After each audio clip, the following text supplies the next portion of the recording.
नमस्कार नहीं welcome you all to study IQ. मैं हूं प्रशांत धवन। नाउ रिसेंटली पाकिस्तान की गवर्नमेंट ने ही अपने हाई कोर्ट में ये बात एक्सेप्ट कर ली कि पीओके पाकिस्तान ऑक्यूपाइड कश्मीर ये पाकिस्तान का पार्ट नहीं है, ये एक फॉरेन लैंड है, ये पाकिस्तान को बिलोंग नहीं करता। यहाँ पे आप देख पाओगे एक किडनैप जर्नलिस्ट का केस चल रहा है पाकिस्तान में, बताऊंगा उसके बारे में आपको।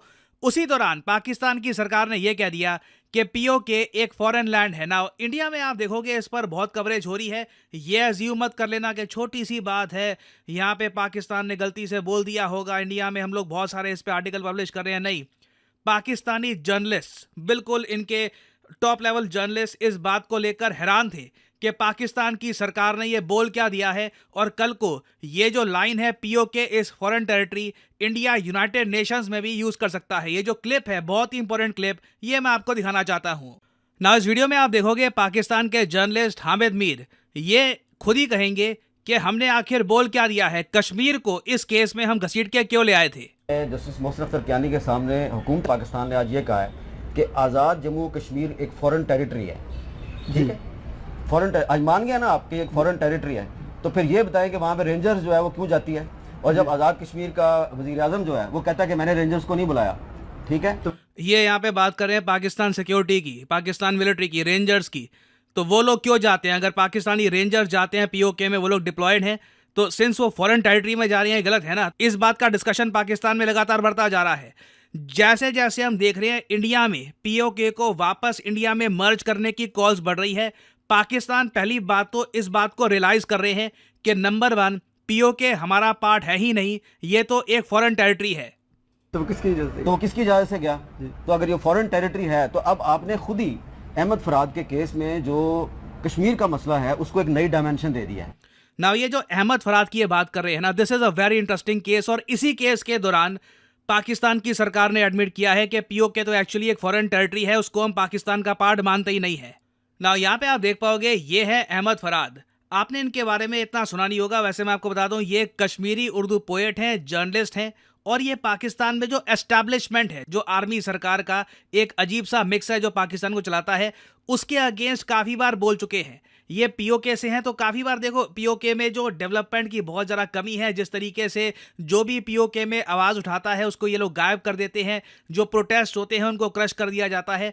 उसके अगेंस्ट ओवर द ईयर्स इन्होंने बहुत कुछ लिखा है। एक बहुत अच्छे क्रिटिक हैं आप कह सकते हैं एस्टैब्लिशमेंट के, मगर कभी भी इन्होंने लॉ नहीं तोड़ा ना। अचानक से क्या होता है कि 14 मई 2024 को ये गायब हो जाते हैं। ये अपने घर से थोड़ा बाहर निकले, कुछ लोग आते हैं गाड़ी में, इनको धकेल कर ले जाते हैं। इनकी फैमिली दूर से देखती रहती है, वो लोग कुछ नहीं कर पाते और अहमद फराद फिर कई दिनों तक गायब रहते हैं। इंटरनेशनल मीडिया इन पे आर्टिकल लिखना स्टार्ट कर देता है कि Pakistani poet abducted because of human rights activism. ये कहा है इनकी पत्नी ने ना। वैसे मैं आपको ये बता दूं, मुझे एक बहुत ही इंटरेस्टिंग बात लगती है, इंडिया में जो एक्टिविस्ट हैं, इंडिया में जो यूट्यूबर्स हैं, उनके बारे में पाकिस्तानी को बहुत ज़्यादा नॉलेज है। मतलब मैं ये देखता हूँ कमाल की नॉलेज होती है उनको, जबकि इंडियंस में उतना इंटरेस्ट है नहीं। हमें पता ही नहीं होता कि पाकिस्तान कश्मीर के कौन से एक्टिविस्ट हैं, वो क्या कर रहे हैं, उनका क्या इशू है।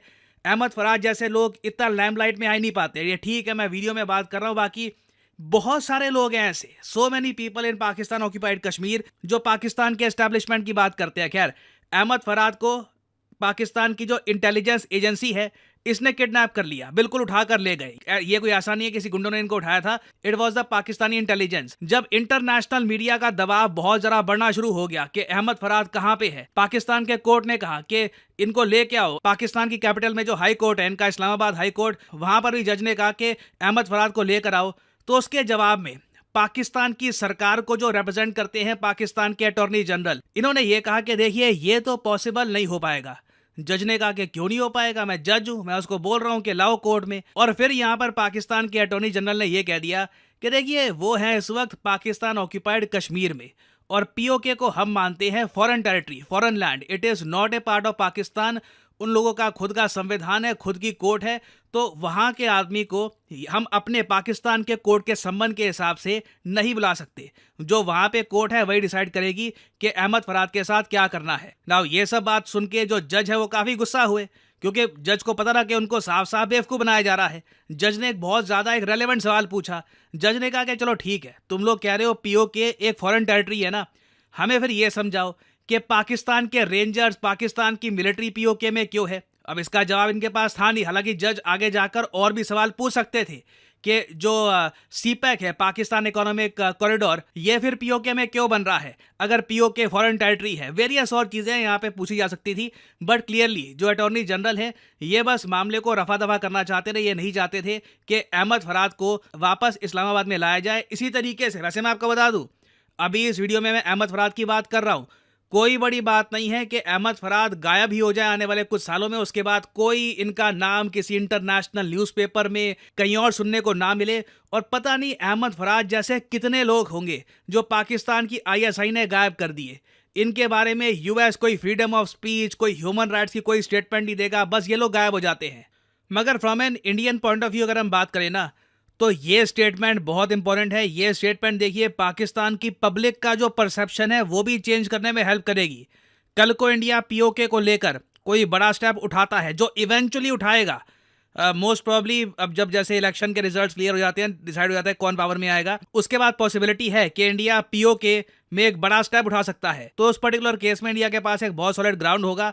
पाकिस्तान की जनता को ही पता होगा कि ये लोग पीओके को पाकिस्तान का पार्ट मानते ही नहीं है। It is actually a foreign territory. कल को इंडिया में वापस भी जाती है तो टेक्निकली पाकिस्तान ने अपनी जमीन नहीं खोई, बस फॉरेन टेरिटरी थी, इंडिया ने वापस खुद में मर्ज कर ली है। तो आने वाले टाइम में आप देखोगे पीओके को लेकर बहुत सारी इंपॉर्टेंट डेवलपमेंट्स आने वाली हैं। मैं आपके लिए बाद में अपडेटेड वीडियोस लाता रहूंगा। फाइनली यहाँ पे आपसे पूछूंगा एक क्वेश्चन। हाल ही में अग्निकुल कॉस्मोस ने लॉन्च किया है भारत का पहला 3D प्रिंटेड रॉकेट इंजन। आपको बताना है कि इसका नाम क्या था। ये है यहाँ पे आपकी ऑप्शंस। इस टॉपिक पर मैंने एक शॉर्ट वीडियो भी बनाई थी, ऑलमोस्ट मिलियन व्यूज गए थे इसके। शॉर्ट वीडियोस में आप लोग बहुत प्यार दे रहे हैं, 2.5 million, 4-5 million, it's quite insane. So ये है यहाँ पे आपकी ऑप्शंस, अग्निशामक, विक्रम 9, अग्निबाण या फिर स्टारशिप। बताइए अग्निकुल कॉस्मोस का ये रॉकेट जो है इसका नाम क्या था। जो लोग सही आंसर करेंगे उनकी कमेंट को मैं हार्ट दे दूंगा ताकि बाकी लोग समझ पाए कि सही उत्तर क्या है। और फाइनली आप लोगों के लिए एक इंपॉर्टेंट मैसेज, अगर आप यूपीएससी एग्जाम की तैयारी कर रहे हैं, आपके पास टाइम है, 1-2 साल का, आप कॉलेज स्टूडेंट हैं, आप रुक के आराम से प्रिपेयर करना चाहते हैं यूपीएससी एग्जाम के लिए, तो कमेंट सेक्शन में जाइए, यहाँ पे आपको मिलेगा ये लिंक, इस लिंक पर करिए क्लिक और यहाँ पे आपके सामने खुल जाएगा ये पेज। अगर आप मोबाइल फोन पे हैं तो आप स्टडी IQ की जो ऐप है ये भी कर सकते हैं डाउनलोड, और यहाँ पे आप परचेज कर पाएंगे स्टडी IQ के वेरियस कोर्सेज। स्टडी IQ के प्लेटफॉर्म में स्टॉक मार्केट से लेकर UPSC, SSC, UPSC optional various courses available हैं। स्टेट पीसीएस कोर्सेज भी अवेलेबल हैं, यहाँ पे आप देख पाएंगे। और जो हमारा फ्लैगशिप कोर्स है यूपीएससी P2I कोर्स, P2I इसलिए इसको कहा जाता है क्योंकि प्रीलिम से लेकर इंटरव्यू तक ये कोर्स आपकी हेल्प करेगा। इसे आप परचेज कर सकते हैं यहाँ पर कोड PG10 लगाकर। ना यहाँ पे आपको और भी बहुत सारे कोड्स दिख रहे होंगे, सिविल और वेरियस और कोड्स हैं ना। इन कोड्स को आप अगर यूज करते हैं तो आपको मैक्सिमम डिस्काउंट नहीं मिलेगा। अगर आप यूज करते हैं कोड PG10 तो आपको मिलेगा यहाँ पर maximum discount possible. So use the code PG10 and save money. By the way इस कोर्स में आपको 30 महीने की वैलिडिटी मिलती है, तो मतलब कि पर मंथ आप 1000 रुपए से भी कम पे कर रहे होंगे for your UPSC preparation. So use the code PG10 and save money. इसी नोट के साथ ये है वीडियो का अंत। Thank you for listening and as always may the gods watch over you.